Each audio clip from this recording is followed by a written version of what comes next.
Welcome back to Swordbox. I'm so glad you joined us today. I hope you enjoyed what Karen did yesterday. And we're going to try each Sunday to bring you a worship video. And Karen's going to be the one doing that, so thank you to her. Let's check out our verse for today. Our verse for today says, "And yet for all this, her treacherous sister Judah has not turned to me with her whole heart, but in pretense, says the Lord." We're not really talking in Jeremiah, we're talking in Exodus, but I want us to focus on the fact that oftentimes, or maybe sometimes, some of us pretend before God, and we pretend to turn towards Him, we pretend to give Him our hearts, but we're only pretending, and we're really only fooling ourselves, because God sees straight to our heart. He knows our motives, He knows what we're up to, and we can't fool Him. So let's go back to Exodus and check out what's been going on with the plague. We've gotten up to the last, I think, 6 and 7 plagues. Yeah, we got through the plague of hail, and we saw, of course, that if people didn't run for cover, they were going to die. And I want to drop down to verse 9, verse 27, and pick up with what Pharaoh's response to this last plague was. And it said, "And Pharaoh sent and called for Moses and Aaron, and said to them, I have sinned this time. The Lord is righteous, and my people and I are wicked." Isn't that amazing? Here Pharaoh, I mean, he's the king. He's the Pharaoh. He is over everyone in the land of Egypt. And it looks like he's humbled himself. He realizes he's a wicked person. His people are wicked.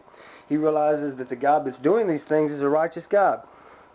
He says in verse 28, "Entreat the Lord that there may be no more mighty thundering and hail, for it is enough. I will let you go, and you shall stay no longer." That's some pretty impressive words coming from him.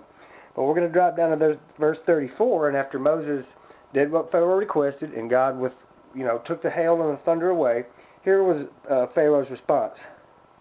"And when Pharaoh saw that the rain, the hail, and the thunder had ceased, he sinned yet more, and he hardened his heart, he and his servants. So the heart of Pharaoh was hard, neither would he let the children of Israel go, as the Lord had spoken by Moses." You know what he had done? He had turned to God in pretense. His intention wasn't to let them go. His intention was simply to get the pain away, to simply get God off of his back so he could continue to live like he wanted to live. It's a dangerous thing to do. It's certainly not going to lead us to a life that we think it's going to lead us to. If some bad things have come into our lives, regardless of whether we deserve them or why the bad things have happened, it's a good time to come to the cross, to come to Jesus.